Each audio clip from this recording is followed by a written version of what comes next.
यहाँ पर हम बात करेंगे स्टैटिक कीवर्ड की। मैंने फिर से एक बार इसके बारे में बताया था कि तीन ऑब्जेक्ट्स बने हुए हैं यहाँ पर। तो इसके अंदर कुछ वेरिएबल्स है जो सिर्फ इसके लिए हैं और इसकी आइसोलेशन के अंदर ही काम करेंगे, ये इनकैप्सुलेटेड है। इसके अंदर के वेरिएबल इसके लिए हैं, इसके अंदर के वेरिएबल सिर्फ इसके लिए हैं। लेकिन क्या होगा अगर कोई ऐसा वेरिएबल बना दे जो तीनों के लिए कॉमन हो और तीनों इसे शेयर करें। तो इससे होता ये है कि अगर ये वाला जो ऑब्जेक्ट है यहाँ पर कोई वैल्यू पुट करता है, उसे मान लीजिए यहाँ पर वैल्यू पुट किया गया 7, तो ये जो 7 है वो तीनों जगहों पे विजिबल होती है। इस पे इसमें भी विजिबल होगी और इसमें भी विजिबल होगी। यानी तीनों ऑब्जेक्ट यहाँ पे 3 में बता रहा हूँ, 3 से ज्यादा भी हो सकते हैं, 10 हो सकते हैं, 20 हो सकते हैं, 1000 हो सकते हैं। तो 1000 के बीच में एक सिंगल प्लेस होगा, कोई भी एक ऑब्जेक्ट यहाँ पर कोई वैल्यू रखेगा तो वो बाकी सभी को दिखाई देगा। जैसा कॉलेज में बहुत सारी क्लासेस होती हैं तो उसमें कॉमन प्लेस होता है, हॉल होता है, वहां पर अगर कोई परफॉर्मेंस देता है तो सारे कॉलेज के बच्चे उसको देख सकते हैं। लेकिन क्लास में अगर कोई परफॉर्मेंस देगा सिर्फ क्लास वाले बच्चे ही उस परफॉर्मेंस को देख सकते हैं। तो इस तरीके से अपना जो एरिया है बढ़ाने के लिए एक नई टेक्नोलॉजी, नई चीजों को ऐड किया गया था जिसका नाम है स्टैटिक। अगर मैं नॉर्मल वेरिएबल बनाता हूं तो उसका दायरा सिर्फ उस क्लास के ऑब्जेक्ट के अंदर होता है, लेकिन अगर उस वेरिएबल को मैं स्टैटिक वेरिएबल बना दूं तो उसका दायरा सारे ऑब्जेक्ट्स के बीच में शेयर होता है। क्लियर है? यानी नॉर्मल वेरिएबल क्लास में कर रहे परफॉर्मेंस की तरह होता है, सिर्फ क्लास के बच्चे उसको देख सकते हैं। और स्टैटिक वेरिएबल हॉल में कर रहे परफॉर्मेंस की तरह होता है, सारे के सारे कॉलेज के बच्चे उसको देख सकते हैं, दूसरे कॉलेज के नहीं देख सकते, उसी सेम कॉलेज के सारे बच्चे देख सकते हैं। इस प्रकार से हम स्टैटिक के द्वारा ये काम कर सकते हैं। इसका सिंपल सा एग्जांपल है, मैं आपको दिखाता हूँ। आपने कोई भी एडिटर देखा होगा, जैसे मैं आपको एक सिंपल एडिटर दिखा देता हूँ। यहाँ पर ये एक एडिटर है, इसमें हम कुछ चीज डिजाइन करते हैं। जैसे मैंने यहाँ पर एक कमांड बॉक्स डिजाइन किया तो ऑटोमेटिक इसका नाम आ गया कमांड 1। दूसरा बॉक्स डिजाइन किया, ऑटोमेटिक नाम आ गया कमांड 2। क्या इस कमांड 2 को पहले से पता चल गया कि इसने पहले से कमांड 1 बना हुआ है?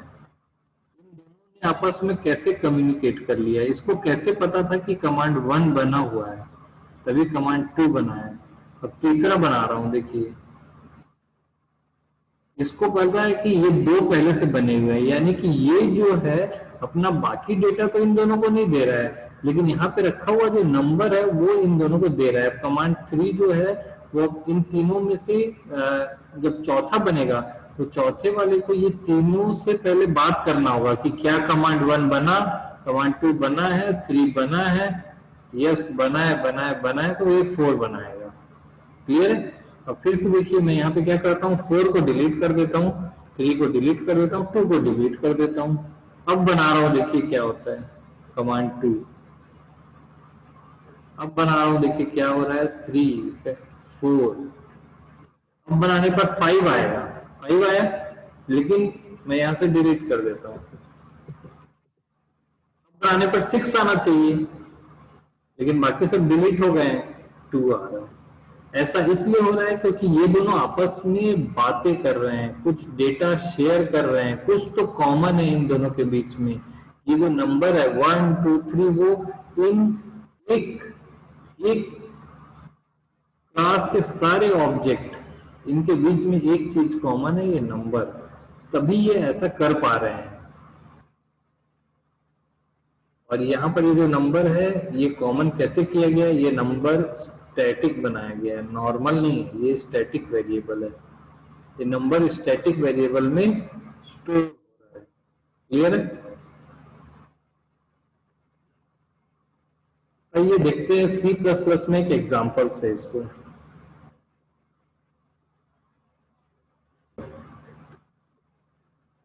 सी प्लस प्लस की अगर बात करें तो अगर मैं यहाँ पर कोड कर देता हूँ आपके लिए, तो मैंने एक कोड किया है। सबसे पहले मैं एज include iostream dot H dash include onio dot H और मैं यहाँ पर एक क्लास बनाता हूँ स्टूडेंट। क्लास क्या बनाया? स्टूडेंट। ध्यान से देखिए कि मैंने एक स्टूडेंट नाम की क्लास बनाई है और यहाँ पर बनाया है इंट रोल नंबर। मैंने क्या बनाया है? Int roll number. मैंने कुछ भी नहीं बनाया, सिर्फ और सिर्फ रोल नंबर बनाया है। मैं इसको पब्लिक कर देता हूँ। मैंने इसको पब्लिक कर दिया है ताकि मैं इसको एक्सेस कर सकूं। सिर्फ और सिर्फ रोल नंबर बनाया है। मैं थोड़ा सा फॉन्ट छोटा कर देता हूं ताकि ज्यादा कंटेंट आ जाएगा। क्लियर है? अब मैं चाहता हूं कि ऑटोमेटिक, जैसे आपने यहाँ पर देखा कि मैंने जैसे ही बनाया तो कमांड 1 नाम आ गया, कमांड 2 आ गया, ऑटोमेटिक नाम आ रहा है 1 2 3 4। ये एक क्लास है और उस क्लास से कई ऑब्जेक्ट बन रहे हैं और उनका नाम अपने आप आ रहा है। यहाँ पर एक ब्लू प्रिंट बना के रख दिया गया है, सांचा बना के रख दिया गया है, उससे ऑब्जेक्ट बनाया जा रहा है। मैं आपको पहले ही बताया हूँ कि जो आपका क्लास होती है वो एक सांचा होता है या ब्लू प्रिंट होता है, उससे कई ऑब्जेक्ट बनाए जाते हैं। जैसे टायर का एक सांचा होता है, उससे कई सारे टायर्स बनाए जा रहे हैं। अब देखिए कि एक सांचे से इतने सारे टायर बनाए गए हैं। ये क्लास है और ये ऑब्जेक्ट है। सिंपल सी चीज। यहाँ पर विजुअल फॉर्म में दिख रहा है, ग्राफिकल फॉर्म में दिख रहा है, इसलिए जल्दी समझ में आ रहा है। वही चीज को हम C++ में कोड करके देखते हैं और ब्लैक स्क्रीन में उसको समझते हैं। तो यहाँ पर मैंने क्लास बनाई स्टूडेंट। अब स्टूडेंट का कई ऑब्जेक्ट बनाऊंगा और मैं चाहता हूँ कि जैसे ही मैं ऑब्जेक्ट बनाते जाऊं तो उनका रोल नंबर आते जाए। क्लियर है? Roll number 101 automatic roll number आते जाए, बढ़ते जाए रोल नंबर ऑटोमेटिक। तो ऐसा तभी होगा जब सारे ऑब्जेक्ट आपस में बात करेंगे और उसके लिए स्टैटिक का यूज करना होगा। ठीक है, आगे बढ़ते हैं। मैंने यहाँ पर रोल नंबर को इनिशियलाइज करने के लिए कंस्ट्रक्टर बनाया स्टूडेंट। इस कंस्ट्रक्टर के अंदर मैंने लिख दिया कि जब भी आप यहाँ पर कोई रोल नंबर बनाएंगे तो रोल नंबर इक्वल टू, या रोल नंबर में प्लस प्लस कर दीजिए। यानी पुराना जो रोल नंबर है, पुराने स्टूडेंट का रोल नंबर है, वो हो जाए, अगर वो 101 है तो ये 102 हो जाए, 105 है तो ये 106 हो जाए, जैसा यहाँ हो रहा था। लास्ट रोल नंबर अगर 12 है तो अगला क्या हो जाएगा? 13 हो जाएगा। यानी इंक्रीमेंट हो रहा है, रोल नंबर में इंक्रीमेंट हो रहा है। सिंपल सी चीज है। रोल नंबर में मैं इंक्रीमेंट यहाँ पर करने वाला हूँ। मैं यहाँ पर वॉइड मेन बना रहा हूँ। वॉइड मेन में आपके लिए क्लियर स्क्रीन क्रिएट करते हैं। क्लियर स्क्रीन के बाद मैंने यहाँ पे लिखा गेट ch और मैं यहाँ पर स्टूडेंट का ऑब्जेक्ट बना रहा हूँ S1 S2 और S3। तो मेरे बोलने का मतलब है कि S1 का रोल नंबर होना चाहिए 101 102 103, अपने आप आ जाना चाहिए। क्लियर है? सबसे पहले मैं यहाँ पर रोल नंबर इक्वल टू 100। जैसे ही पहला स्टूडेंट बनेगा तो रोल नंबर 100 और रोल नंबर में +1 हो जाएगा। यानी पहले स्टूडेंट का रोल नंबर क्या होना चाहिए? 101। दूसरा बनेगा तो फिर प्लस हो जाएगा 102। तीसरा बनेगा तो फिर प्लस हो जाएगा 103। यानी रोल नंबर S1 का जो है वो 101 102 और 103 होना चाहिए। तो इसको प्रिंट करा कर देख लेते हैं क्या आता है।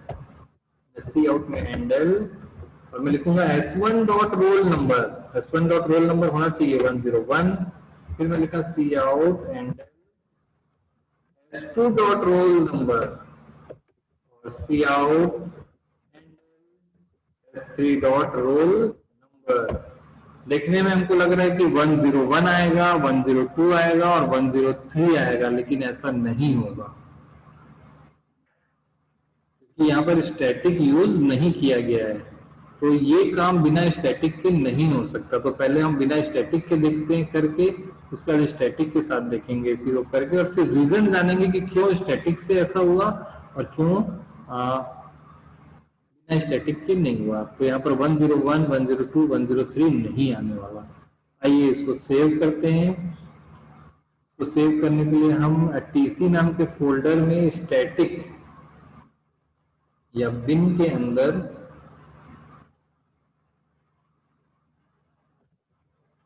स्टैटिक डॉट सी नाम से हम इसको सेव कर देते हैं, CPP बिन फोल्डर के अंदर स्टैटिक डॉट CPP। क्लियर। अब आइए स्विच करते हैं हमारे C++ में और उस कोड को ओपन करेंगे। एक सेकंड के लिए आपकी स्क्रीन जाएगी।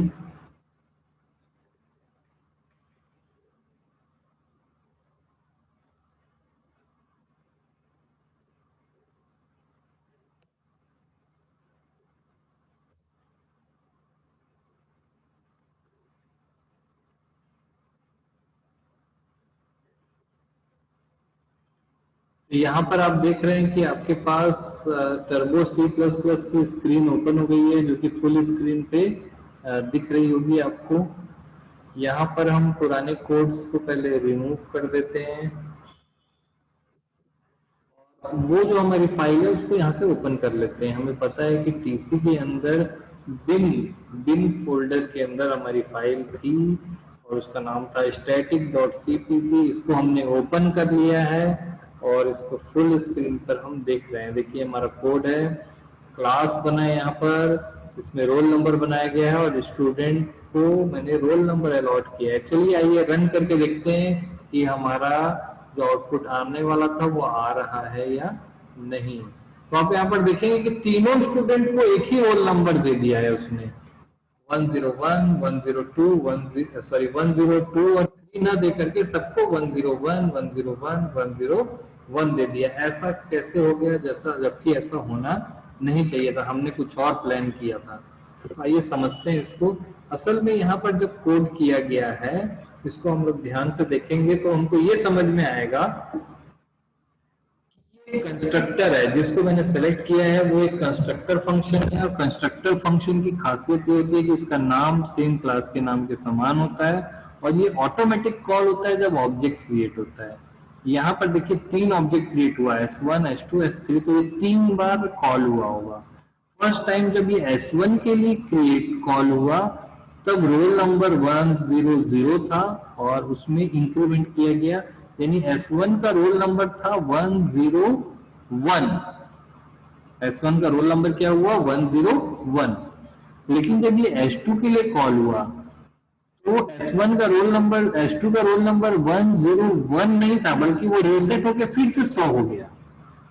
यानी एक बॉक्स है उसमें पहले 100 लिखा हुआ है, पहला S1 आया तो उस 100 में +1 किया उसने और उसको अपने पास लेके चला गया, उसके पास 101 है।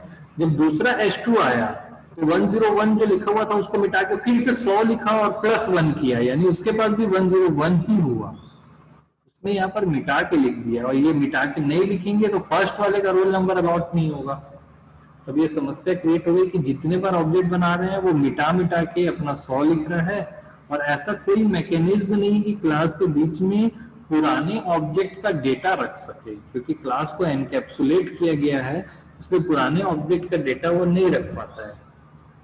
इसकी जो मैकेनिज्म निकाला गया है वो स्टैटिक। अगर इस वेरिएबल को, ये जो रोल नंबर जो दिख रहा है, इस वेरिएबल को मैं स्टैटिक बना देता हूँ, उसके लिए मुझे कुछ नहीं करना है। स्टैटिक एक कीवर्ड है जो दिख रहा होगा आपको, व्हाइट कलर से लिखा हुआ है। इस वेरिएबल के सामने, उसको डिक्लेरेशन करने के सामने मैं लिख देता हूं स्टैटिक इंट रोल। मैंने क्या लिखा, स्टैटिक इंट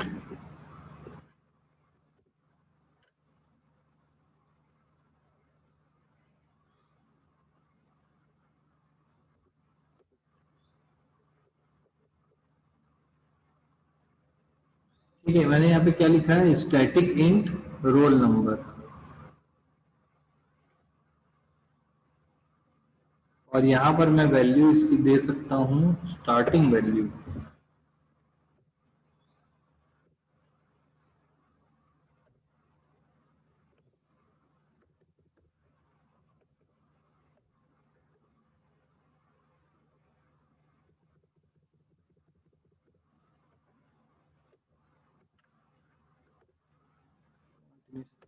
इनिशियलाइज करने नहीं दे रहा है तो हम यहीं पे इनिशियलाइज कर देते हैं।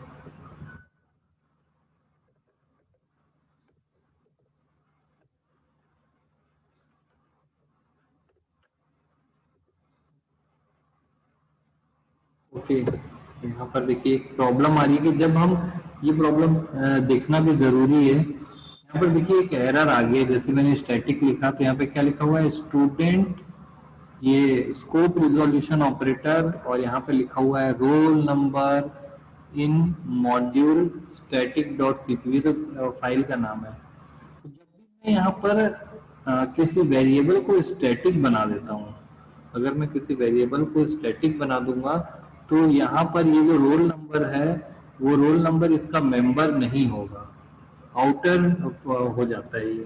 तो इस तरीके से अगर मैं इसको यहाँ पर देखता हूँ कि आपको मैं स्क्रीन पर दिखाऊंगा, एक सेकंड के लिए स्क्रीन जाएगी।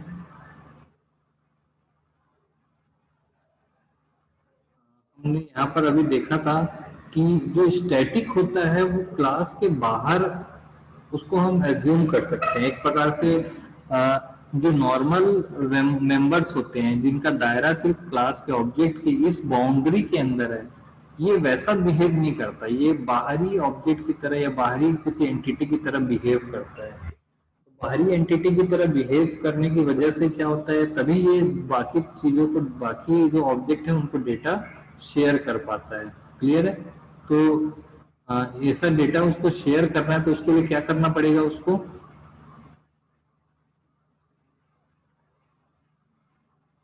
बाहरी ऑब्जेक्ट बनना पड़ेगा। और बाहरी ऑब्जेक्ट बनने के लिए, तो जब ये बाहरी बन जाएगा तो इसके बाद जब आप यहाँ पर कोड पे देख रहे हैं कि रोल नंबर में हम कोई वैल्यू असाइन कर रहे हैं, तो इस वैल्यू को असाइन करने के लिए हमें उस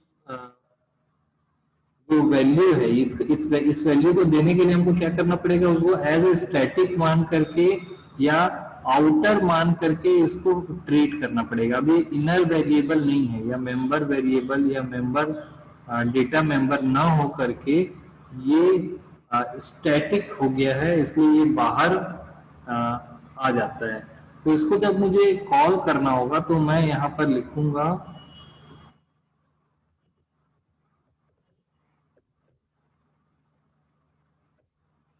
स्टूडेंट डॉट रोल नंबर।